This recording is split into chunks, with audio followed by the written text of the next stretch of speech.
시간에 우리가 이 앞에 기록되어 있는 나시린에 대해서 살펴보았는데 잠시 복습해 볼게요. 이 나시린은 크게 두 가지로 구별이 됩니다. 일시적 나시린과 평생 나시린, 이렇게 둘로 구분됩니다. 그 다음에 나시린이 되는 세 가지 경우가 있음도 말씀을 드렸습니다. 첫째가 자원하는 경우, 둘째는 타인, 그 타인은 주로 누구라 그랬어요? 부모가 하죠. 세 번째는 하나님이 시키시는 경우, 삼손 같은 경우에 해당된다고 말씀드렸습니다. 그 다음에 또 하나 우리가 알 것은 나시린이 지켜야 될 세 가지 금기 사항이 있었다고 했습니다. 첫째가 독주, 술을 마시면 안 된다. 둘째가 머리에 삭도를 대지 말라. 세 번째가 시체를 가까이 하지 말라. 이 세 가지 금기 사항이 있었습니다. 또 하나 우리가 지난 시간에 살펴보지 못하고 넘어간 내용을 잠시 말씀드리자면 그 6장 9절 이하에 있는 내용이거든요. 우리는 지난주 8절 앞에까지 봤는데 9절 이하의 내용은 이런 내용이 하나 있어요. 자, 나시린으로 서원을 했다가 나시린으로 살아가다가 무효가 되어버리는 경우가 있습니다. 무효. 어떤 경우냐면, 자, 나시린이 어떤 사람하고 같이 이렇게 앉아 있는데 옆에 있는 사람이 갑자기 죽어버리는 겁니다. 이거는 자신의 어떤 의지와도 상관없고 불가항력적이잖아요. 건장한 사람이 왜 그럴 수 있잖아요. 갑자기 심장마비로 죽을 수도 있지 않습니까? 그러니 건강하게 가만히 있던 사람이, 같이 있던 사람이 갑자기 죽어버리는 그런 경우에는 이건 어떻게 할 도리가 없는 겁니다. 그래서 하나님께서는 이런 경우에는 일단 시체 가까이 있었기 때문에, 자이든 타이든 시체 가까이 있었기 때문에 7일 동안은 부정하다. 7일 동안은 부정을 하고 말이죠. 그 다음에 8일째 되는 날, 7일이 딱 지나고 나면 첫째로 머리를 밀어버리래요. 나시린은 기릅니까? 자릅니까? 기르잖아요. 머리를 밀어라. 보통 머리 밀으라면은 대머리처럼 그렇게 미는 걸 의미하거든요. 그다음 8일째 되는 날에는 비둘기 2마리를 제사장에게 가지고 가서 하나는 속죄 제물로, 하나는 번제물로 드려라. 그리하면 갑자기 불가항력적인 그런 상황 속에서 시체를 가까이 하게 된 그것이 다 해결이 되어진다. 단 12절 끝에 보면 지금까지 나시린으로 지켜왔던 모든 것은 무효니라. 무효가 되어버려요. 그러면 두 가지가 있어. 다시 새롭게 나시린을 하든지 아니면 무효가 돼서 그냥 거기서 끝내버리든지 그렇게 하는 경우가 있겠죠. 그래서 다시 하려면 12절을 보면 그날을 새로 정하고 1년 된 수양을 제사제물로 드리고 다시 시작하는 겁니다. 이거는 하나님이 그 죄는 묻지 않아요. 왜? 이 불가항력적인 거잖아요. 갑자기 옆에 사람이 죽어버리니 자기가 의도한 바도 없기 때문에 죄는 묻지 아니하되 일주일 동안 부정해 있다가 그에게 이때까지 무효 처리해버리는 그런 9절부터 나와 있는 내용이다. 자, 오늘 본문에 나타나는 나시린에 관한 규례는 이 나시린의 기한이 찬자에 대한 내용입니다. 일시적인 나시린에 대한 규정이겠죠. 우리가 구약을 읽어보면 분명히 규정은 있는데 일시적 나시린으로 기억나는 사람이 없어요. 그죠? 없죠? 있어요? 일시적으로 어느 기간을 자기가 서원했다가 어느 기간 동안 나시린으로 있었던 사람에 대한 기록이 구약에는 나와 있지 않는 걸 보게 되어집니다. 신약 같은 경우에 바울이 그와 같은 경우라고 그렇게 우리가 보게 되는 거죠. 그가 하나님께 서원한 것이 있어서 갱그레아에서 머리를 깎았더라는 그 말이 있거든요. 바울을 나실인으로 보는 이유가 바로 그것입니다. 이스라엘 백성들에게 하나님에게 서원하고 그 서원을 마칠 때 머리 깎는 일이 없어요. 나실인 외에는 없거든요. 그래서 바울을 나실인으로 보되 일시적 나실인.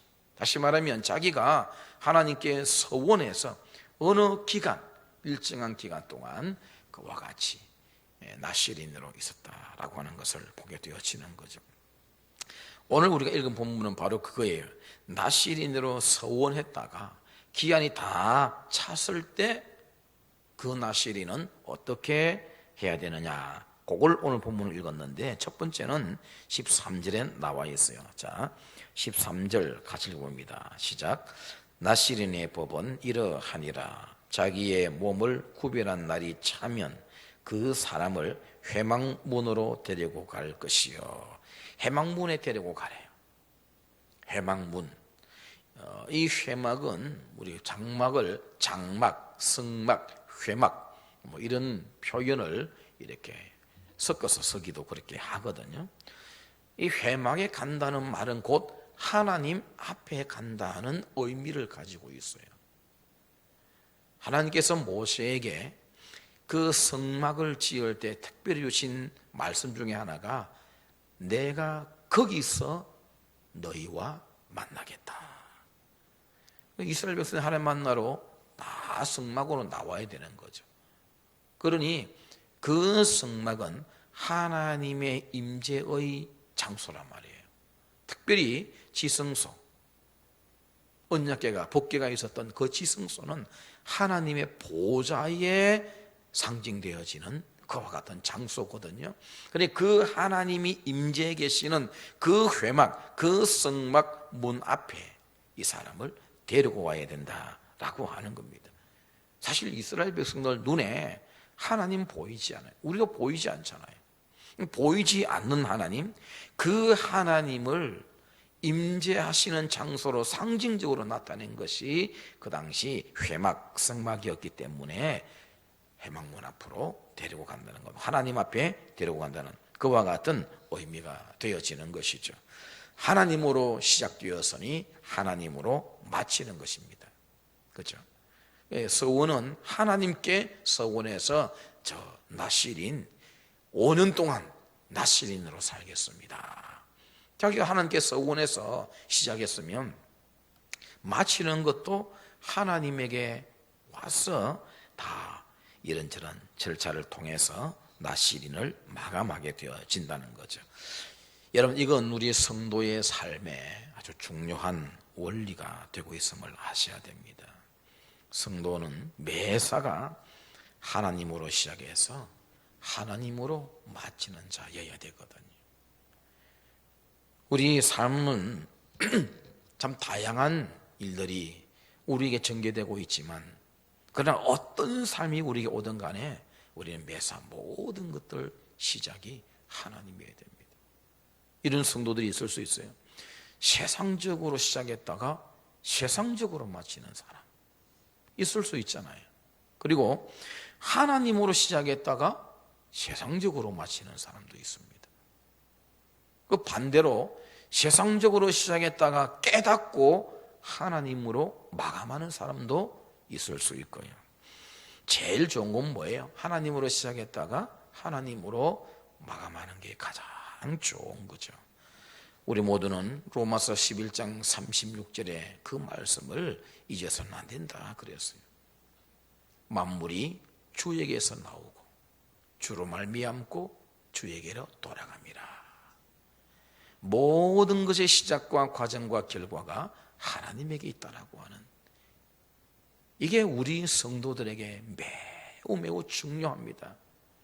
여러분, 이걸 수시로 여러분들이 삶에 적응해서 살아가야 돼요. 성도의 삶의 원리가 여기 있다는 것을 기억하시고 꼭 여러분의 삶의 원리가 되기를 바랍니다.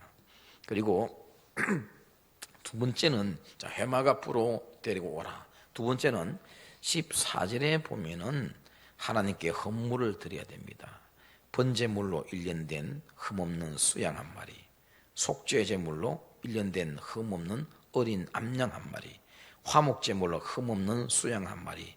이 세 가지 제사 드려요. 번제, 속죄제, 화목제. 그리고 무교병 한 광주리, 고운 가루에 기름 섞은 과자들, 기름 바른 무교천병들, 소제물과 전제물을 드리라. 그렇게 되어 있는 것을 보게 됩니다. 이 번제물은 비록 낫이 인해서 자유를 얻었지만 여전히 하나님 앞에 희생하며 헌신하며 살겠다는 다짐이 담겨져 있습니다. 그리고 속죄제물은 낫일인이지만 어느 순간 자기도 모르게 하나님 앞에 범죄한 경우가 분명히 있을 겁니다. 그러니까 모든 것들을 속죄하는 의미로 하나님 앞에 다 속죄하고 낫일인을 마감하는 것이거든요. 그리고 화목제물은 낫일인 기간 동안 하나님과의 그 관계, 그리고 지켜주신 하나님, 그걸 생각하면서 화목제물로 드리고 아울러서 그걸 마친다는 것이 아니라 그래도 앞으로도 하나님과 계속 아름다운 관계를 가지고 화목하게 살아간다는 의미를 담고 하는 것이죠. 그래 이런 제사들 다 드리고 난 다음에 이제 낫일인에서 해방이 되어지는데, 그 다음에 한 가지 더 절차가 뭐냐면 18절에 나오죠. 뭐죠 해요? 뭐 할까요? 자기의 머리털을 밀고, 이제 머리털을 밀어야 되죠. 그동안에 길게 길렀던 그 머리, 낫일인의 상징. 아마 여러분 그 구약 시대 말이죠. 자기 그 백성들이, 사람들이 저 사람 보면은 낫일인이다라는 것을 막 표시가 줄어난 게 막 머리일 거예요. 머리 아주 길게 깎지도 아니하는. 그래서 낫일인이 끝나는 그 시점에 머리를 민다. 바울이 낫일인으로 서원했다고 보는 경우가 바로 이것이라고 그렇게 말씀을 드렸습니다. 자, 그렇다면 이렇게 생각해 봅시다. 낫일인이 머리를 기르는 것은 어떤 의미가 있다고 지난 시간 말씀드렸어요? 예? 내 위에 또 다른 권위가 있다는 의미라 그랬죠. 그러면 내 위에 하나님이란 어떤 권위가 딱 계신데 머리를 밀어버렸어요. 그러면 낫일인 끝났다고 머리를 민다고 해서 더 이상 내 위에 권위가 없어졌을까요? 하나님이 없어졌을까요? 우리가 그렇게 잘못하면 생각하지 않습니까? 그런 선언적 의미를 지니고 있는 것은 아닙니다. 단지 일상적인 사람, 평범한 사람으로 돌아온다라고 하는 것이지, 하나님의 권위는 여전히 그대로 인정하는 것이 하나님 백성의 본질이죠. 하나님 나 이제 머리 깎았어요. 더 이상 하나님과 관계 없어요. 그러면 이방인으로 가야지. 이방인이죠. 그럴 수는 없거든요.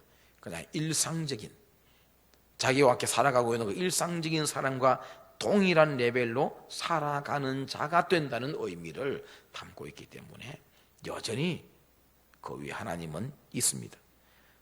마찬가지로 이 예식을 마친 후에 서원을 해지한 자가 20절에 보면 포도주를 마셔요. 그럼 이제 포도주를 마시니까 괜찮느냐? 독주, 포도주를 마시지 말라는 것도 분명히 말씀드렸습니다. 이걸 마시지 말아야 되는 것은 내 모든 정상적인 기능, 내 의지, 이런 것들을 마비시켜서 술의 힘에 다 빼앗겨버리기 때문에 오로지 하나님 힘, 하나님 의지하고 살아가야 될 자가 엉뚱한 힘에 자신을 다 빼앗겨버리는 이와 같은 것을 하면 안 된다는 상징으로 술을 먹지 못하게 했는데, 그러면 술을 다시 먹을 수 있다, 이 말은 더 이상 하나님을 의지하지 않고 하나님의 인도를 받지 않아도 된다는 의미인가? 아니라는 거죠. 그런 상징적인 의미가 아니라 일상생활로 돌아온다는 의미를 담고 있고, 언제나 성도된 하나님의 백성된 본분, 본질은 언제나 위에 하나님이 계시고 하나님의 인도를 따라 살아가야 되는 것은 변함이 없는 겁니다. 그건 변함이 없는 거죠. 우리가 그런 사람입니다. 언제나 하나님의 권위 아래 있음을 인정하고 하나님의 인도 따라 살아가야 될 사람들이다라고 하는 거죠. 이걸 내 삶에서 제하여 버리면 내가 어떻게 더 이상 하나님의 백성이라고 말할 수 있어요? 그건 절대 그럴 수 없는 거죠. 그런 의미에서 보자면 우리는 말이죠, 저도 그렇고 여러분도 그렇고 죽을 때까지 영적 나시린이에요. 영적 나시린. 우리가 지지난주 저희 그 노예 고시부에서 말이죠, 고시부에서 이제 신학을 하는 사람들, 그리고 1학년에서 2학년 올라가는 사람, 2학년에서 3학년 올라가는 사람, 그 노예에서 허락을 해 줘야 학교에서 공부할 수 있거든요. 노예에서 이 사람은 안 돼, 노 해버리면 학교에서 가르치고 싶어도 신대원에서 못 가르칩니다. 그래서 반드시 고시부를 거치는데, 어느 한 이제 그 입학하는, 신대원에 입학하는 학생이 자기 소개서를 쭉 이렇게 적어왔는데 이렇게 적어놔요. 어머니께서 자기를 어릴 때 나실인으로 하나님께 드렸대. 그리고 쭉 기록해 있어요. 우리가 흔히 말하는 뭐예요? 목회자로 서원한 거예요. 근데 거기에 기록된 것이 나실인으로 하나님께 어머니가 자기를 바쳤대요. 그걸 우리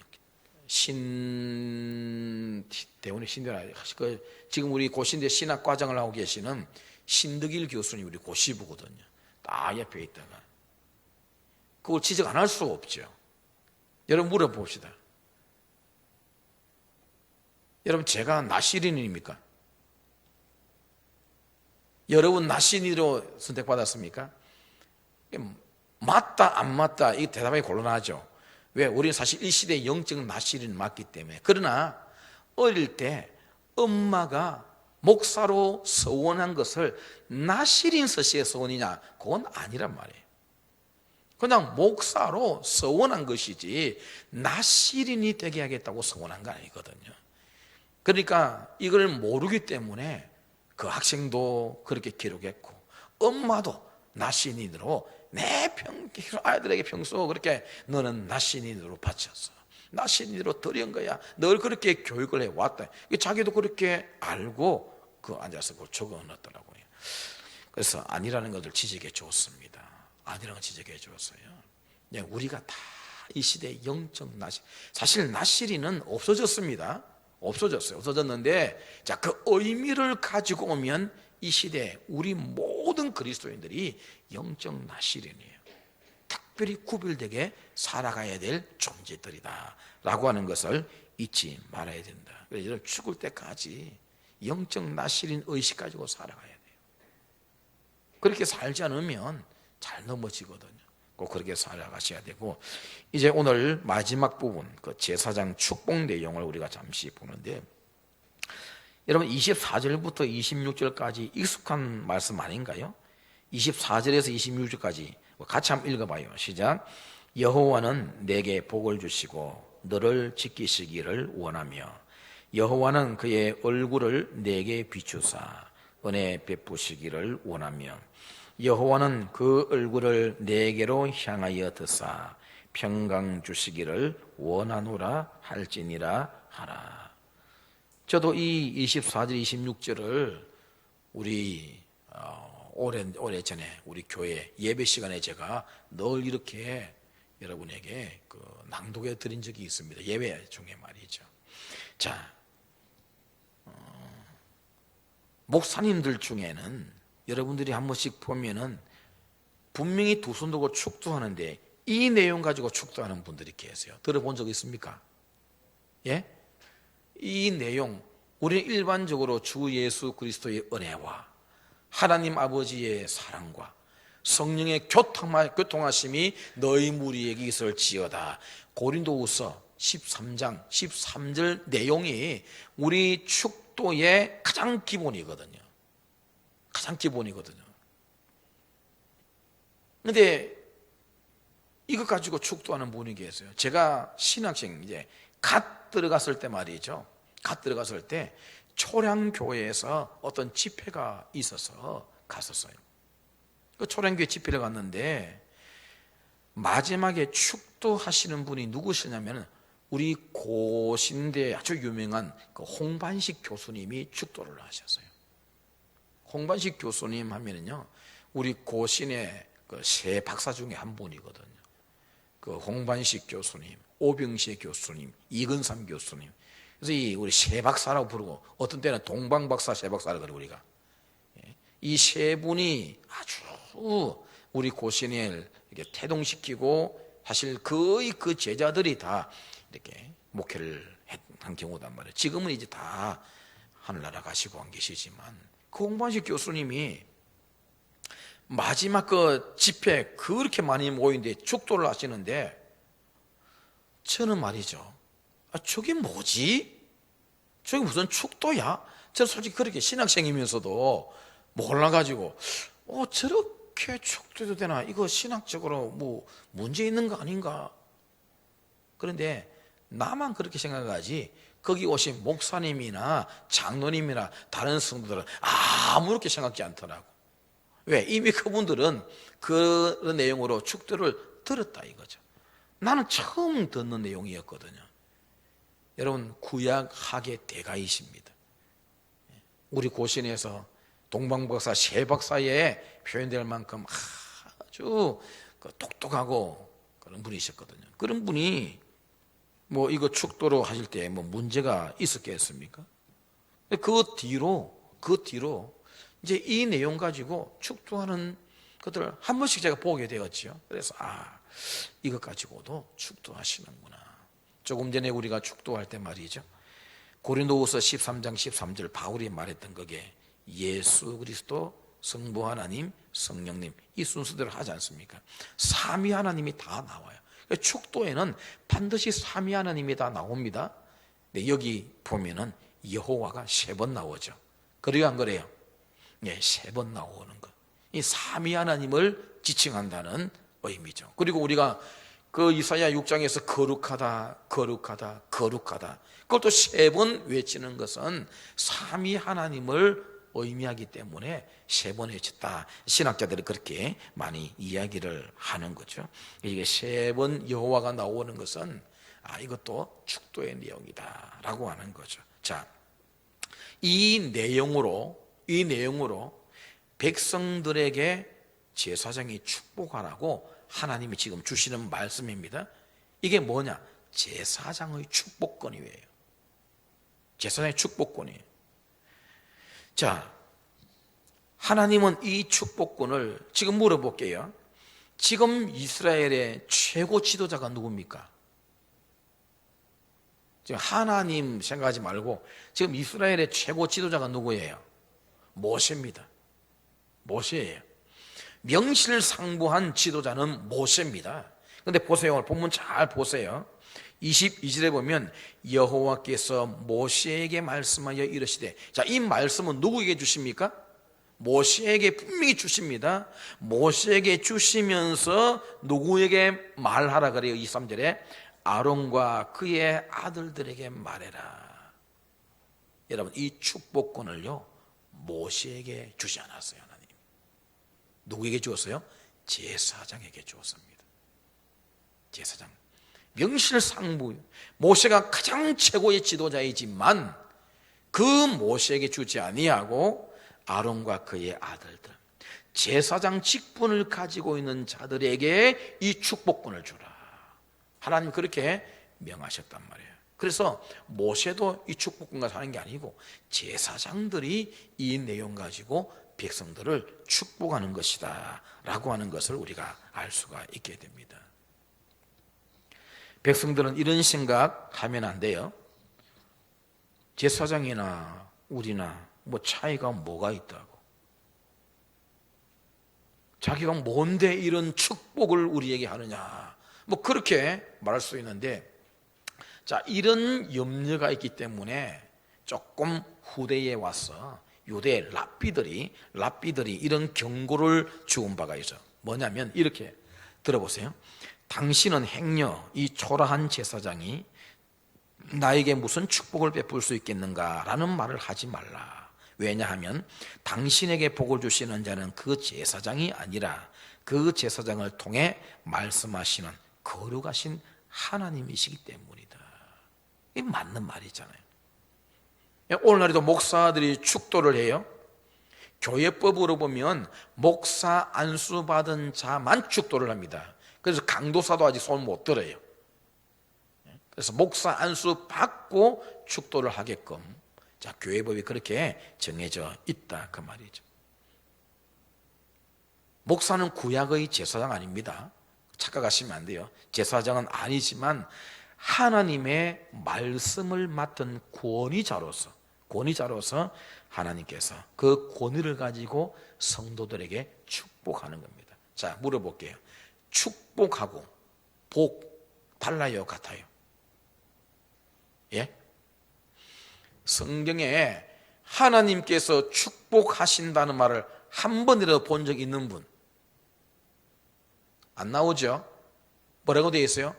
하나님은 복을 주신다, 복을 내리신다, 내가 복을 주노라, 그렇게 되어 있어요.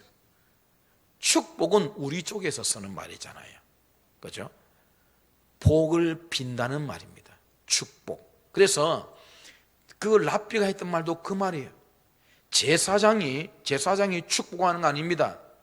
축복권이라는 말은 하나님이여 복을 주시옵소서 하면서 하나님께 복을 달라고 요구하는 권세를 제사장에게 주셨더라라고 하는 거죠. 그래서 이 시대도 목사가 제사장은 아니지만 하나님의 말씀을 맡은 이 권위를 가지고 두 손을 들고 축도하는 겁니다. 제가 여러분에게 복을 주는 것이 아니라 하나님, 삼위 하나님이여 저들에게 이런 복을 주옵소서 하고 복을 비는 것이죠. 저는 여러분에게 복을 줄 권한이 없어요. 하나님이 하시는 거고, 그래서 제가 축복 이렇게 한다라고 하는 것입니다. 그래서 랍비 말처럼 목사가 뭐 따지고 계급되고 보면은 자기나 나나 다 똑같은데 그렇게 생각할 수도 있겠지만, 복을 빌 수 있는 특별한 권세를 하나님께서 또 그렇게 교회법으로 주셨으면 우리가 받으면 되는 거죠. 하나님이 주시는 거니까. 27절 한번 같이 읽어볼까요? 마지막 27절 시작. 그들은 이같이 내 이름으로 이스라엘 자손에게 축복할지니 내가 그들에게 복을 주리라.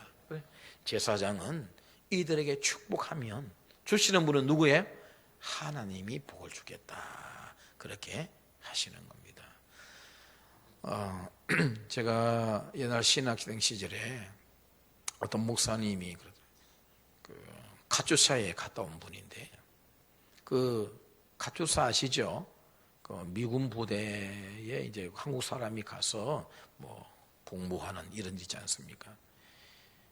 미국 병사들은 그래도 다 신앙적인 바탕을 좀 깔고 있는 사람들이 많아요. 이 사람들이요, 안에서 예배 드리면 다 바깥에 나가서 담배 피고 뭐 하고 막 마차잘차잘하고 막 그렇게 한대요. 근데 언제 다 들어오느냐? 축도 시간에 다 들어온대요. 축도 시간에는 말이죠, 우르르 전부 다 앉아있대. 그 말씀 듣는 시간에는 편한 밖에 나가서 다 하고 있다가 축도 시간만 되면 막 들어다 앉아가지고 축도 받는데, 왜? 축복은 받고 싶은 모양이라. 그런 이야기를 가투타에 갔다 오신, 그래서 목사 되신 분이 말씀하시는 것을 들었습니다. 여러분, 사모하는 것. 우리가 하나님의 복을 사모하는 것, 얼마나 좋은 일입니까? 그래서 우리 교들 중에는 말이죠, 설교만 마치고 가는 분이 우리 교회는 없는데 뭐 다른 교회 그런 경우도 있어요. 그냥 그날이 되게 바빠서 그날만 그러면 모르겠는데 그냥 설교만 마치면 예배 다 한 줄 알고 가는 분들이 있는데 축도까지 마지막에. 왜? 하나님께서 마지막 그 시간에 복을 주시는 그 시간들 너무너무 소중하단 말이죠. 여러분 복을 사모하시기 바랍니다. 복을 사모하는 자에게 하나님이 주시지 않겠습니까? 그런 의미에서 감사와 기쁨으로 축도를 받는다면 그것들이 다 여러분의 것이 될 줄을 믿습니다. 여러분의 개인과 가정에 하나님의 은혜와 복이 가득하기를 주의 이름으로 축복합니다. 우리 한번 기도하겠습니다. 우리가 하나님의 은혜를 구하고 하나님의 복을 구하며 살아가는 귀한 특권을 받았는데 이 특권을 결코 놓치지 않게 하여 주시고 하나님께서 모든 복의 보고를 가지고 계시고 우리에게 주시기를 원하고 계신다면 우리는 진정 사모하는 마음으로 그 모든 것들을 받아 누리기를 원하옵나니 하나님이여 우리 모두에게 이 축복의 보따리를 부어 주시옵소서. 개인에게, 가정에, 우리 모든 삶의 영역에 필요한 은혜와 복이 있을 줄 믿습니다. 오늘 제사장에게 이 놀라운 축복을 주신 하나님, 우리 모두가 이 땅의 제사장으로 많은 사람들에게 정말 복을 빌어줄 수 있는 거룩한 주의 사람들이 되게 하여 주시옵소서. 우리 성도들의 가정마다 필요한 것들이 많이 있을 줄 압니다. 주께서 넉넉히 공급하시고 채우시며 늘 하나님의 은혜로 살아가노라고 고백할 수 있는 우리 성도들 다 되게 하여 주시옵소서. 예수님의 이름으로 기도드리옵나이다. 아멘. 우리 300